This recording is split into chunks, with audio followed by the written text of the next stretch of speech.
It's my pleasure now to introduce Michelle Cote, or Michelle Cote, Cote. She is a English major at Furman University here in South Carolina. For those of you who are not from South Carolina, you may not know where it was. I didn't until I looked it up on Wikipedia. And it is a small school in the South, so that is I think that ups the ante even more as far as like figuring out what to do as far as discrimination goes, and people having kind of negative assumptions. And when Michelle got involved in the Society of Free Inquiry, which was around a year before she joined, she was one of the primary organizers, or the primary organizer? One of the primary organizers for an event called Unintentional Discrimination, which basically dealt with how non-theists are unintentionally discriminated against, and she will tell us all about it. Please join me in welcoming Michelle.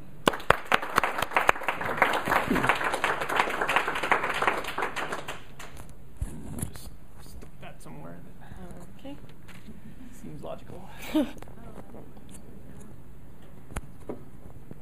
All right. So not only was I not in the schedule, I don't have handouts or a PowerPoint, so you're just going to have to listen to me talk and just try and stay awake. Okay, so as August said, I'm talking about an event that we did last year called Unintentional Discrimination. It was the first event, actually, that my organization put on, the Society of Free Inquiry. I think first I am going to give you a little bit of background about Furman because it is a very difficult environment to be different, not even just an atheist, to just be different from the norm. How many of you have actually heard of Furman University? Before okay. Yeah, before today. Okay, so that's pretty good. Yes. That is a main drawing point to the school. Furman is a very small, private liberal arts college. It is incredibly conservative and incredibly religious. Mark Sanford went to Furman University. Student organizations have brought Mark Sanford to speak, along with Phyllis Schlafly and Ann Coulter. George Bush spoke at our commencement in 2008. It's conservative. It's also not very diverse. It's 85% white, and the Princeton Review ranked us as 11th in lack of interaction between race and class. So it's the white kids and the non-white kids, and not much interaction in between, except for those few of us who do interact, I guess. Religiously, we were affiliated with the Southern Baptist Convention. Didn't break away until less than 20 years ago, so it's still very much Baptist. In fact, in our mission statement, it still says that we are heavily rooted in the non-creedal free church Baptist tradition. So even though we're technically a secular institution, it's sort of not really. The environment at Furman is very much homogeneous, like, conservative, Christian, white, rich. Everyone basically is the same, and being different is not really accepted. And no one wants to think of themselves as a bigot. They see like discrimination as like turning people down for jobs or firing people for their opinions, or not letting people use the same water fountains. But so they often don't realize that the things that they do in their day-to-day life are actually discriminatory and offensive towards minorities. So to the end of sort of showing people about this, one of our members came up with the idea for this event, Unintentional Discrimination, where we had 5 minority groups in a panel talk about the way that they feel discriminated against at Furman.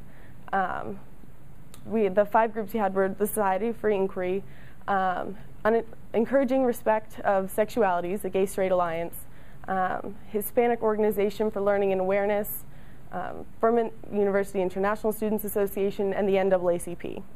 And we had 2 panelists from each group. We were going to have one, but then some of the people wanted to have moral support, so you weren't just up there by yourself saying, hey guys, I don't believe in God. After each panel or each group of representatives gave some information on their experiences at Furman, the way the Furman community reacts to them and how they try and fit into the Furman community, we opened it up for questions that we found it was best to use note cards that people wrote in questions and handed them to our moderator, because we figured no one would want to just directly ask us questions. The theme, basically, of each group's presentation, we didn't actually try and work this out. It just so happened that the theme was like people's assumptions about minority groups, that they don't ever take the time to learn about minority groups. They just react to stereotypes that they've heard. You know, it was like everyone just assumes that everyone is Christian, and everyone just assumes that everyone is straight. And at Furman, actually, there are a lot of events that force students together, like in male-female pairs.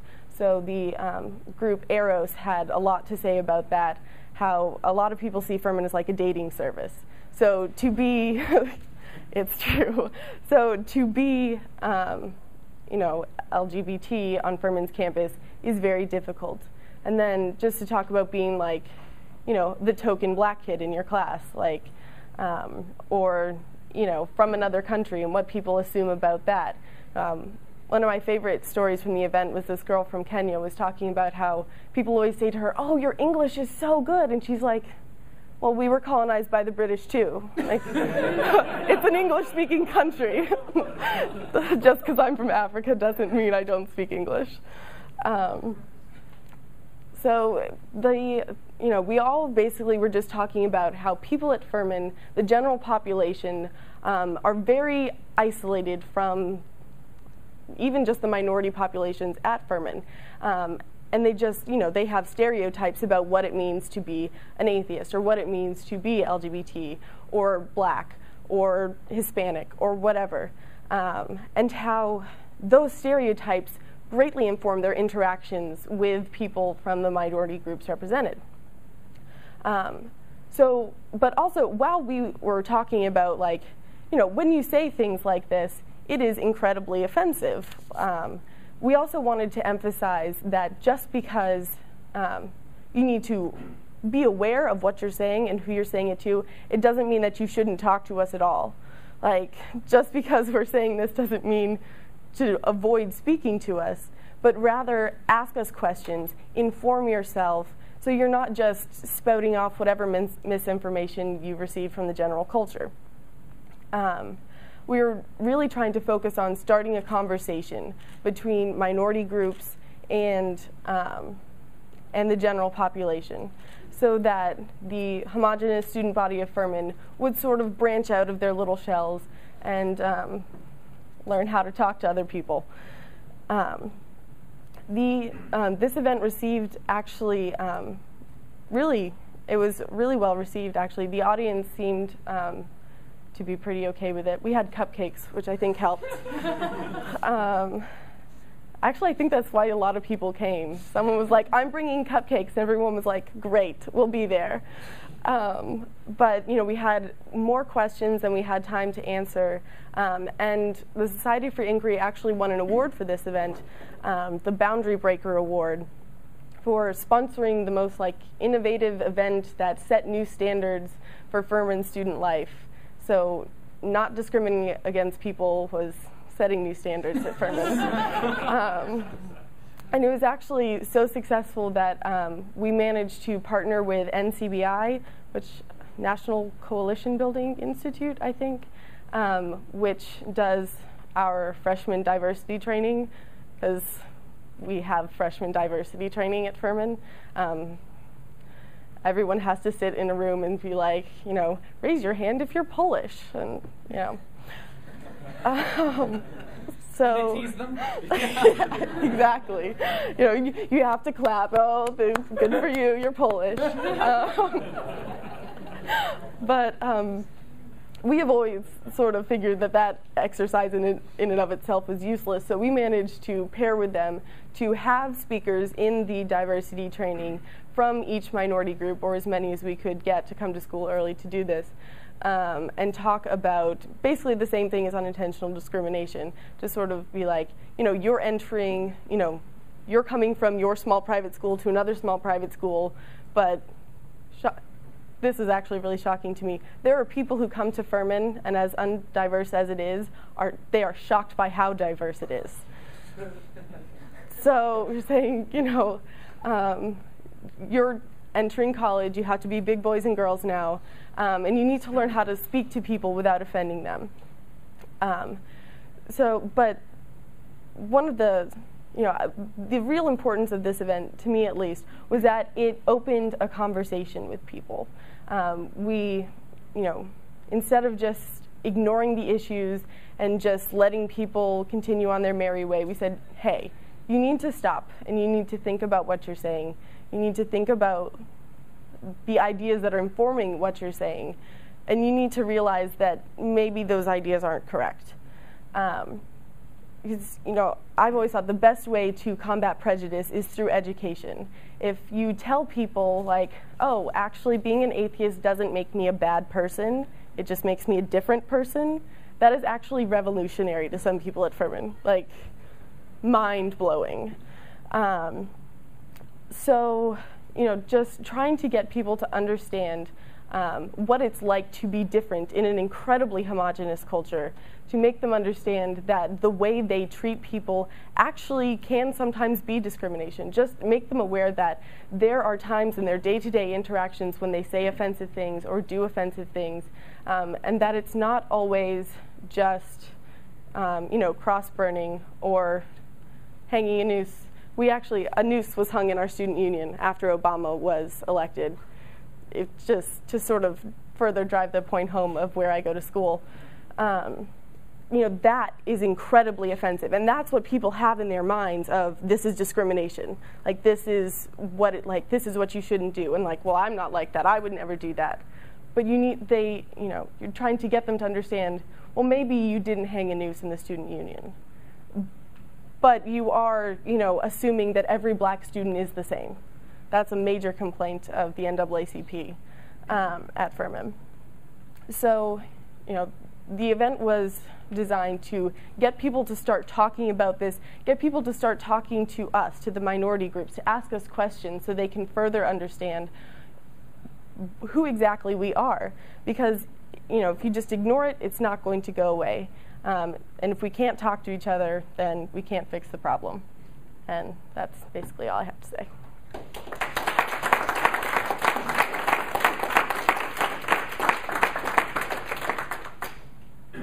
I'm fascinated what drew you to Furman. They pay me to go to school there, actually. Good answer. Yes. Yes. I was just wanting to know if you could comment a little bit more on, you know, a small private institution like Furman and its movement away from its religious affiliation. Because I know, at least in the South, and I'm sure it's true in you know, over the rest of the country, that our private schools usually grew up from a church. But, you know, over the past 20 years, it seems like Furman, they've all realized it's a little bit more popular, a little bit more helpful if they move away from those roots.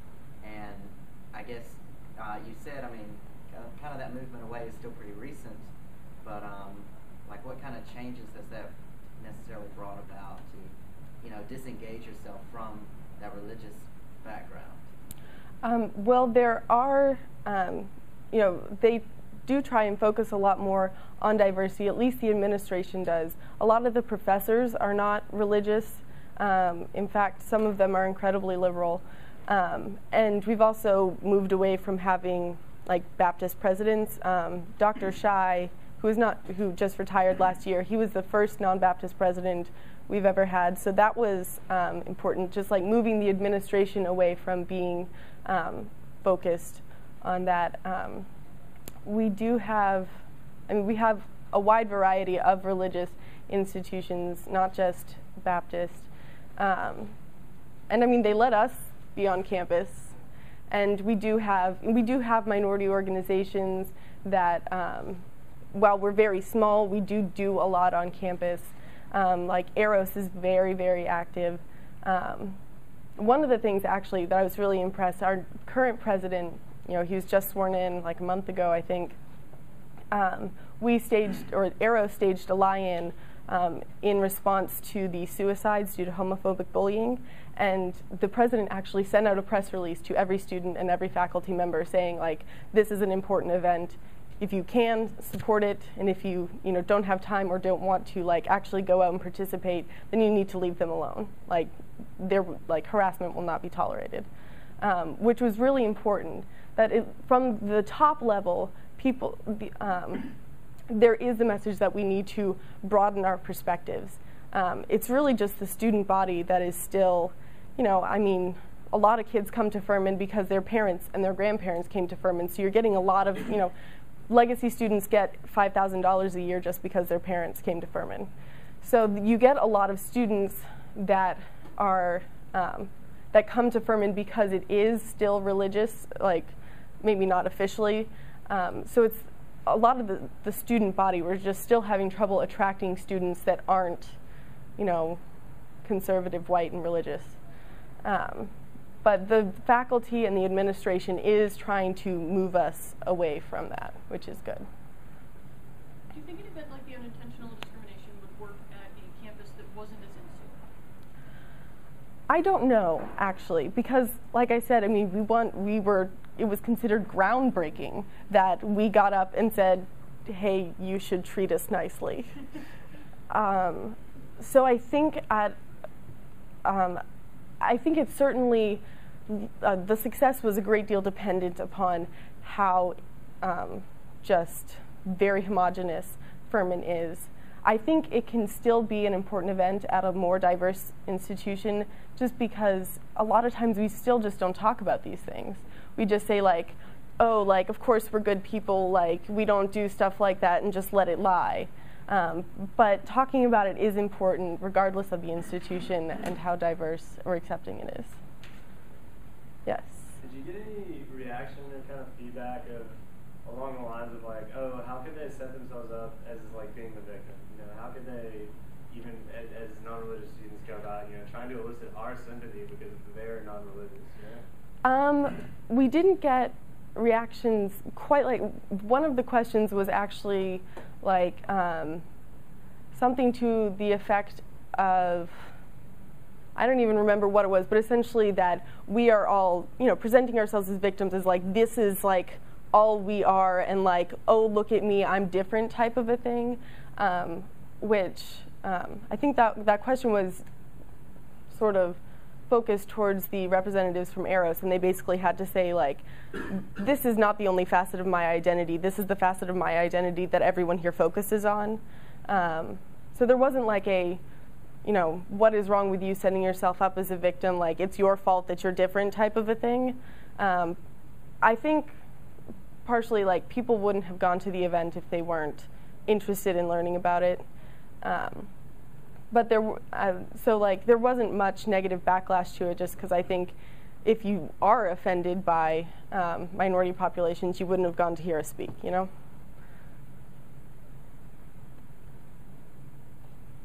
you think there's a next step that maybe does engage people that would be so offended they wouldn't even go to this event? Or do you have plans to continue to nurture the dialogue? Well, we're doing it again. Actually, Tuesday is Unintentional Discrimination Round 2. So if anyone's in the Greenville area on Tuesday, drop by to Furman. But we don't really have any plans at the moment for sort of moving beyond that at this point, I don't think. Can't really come up with the next step off the top of my head right here. Right? All right, thank you.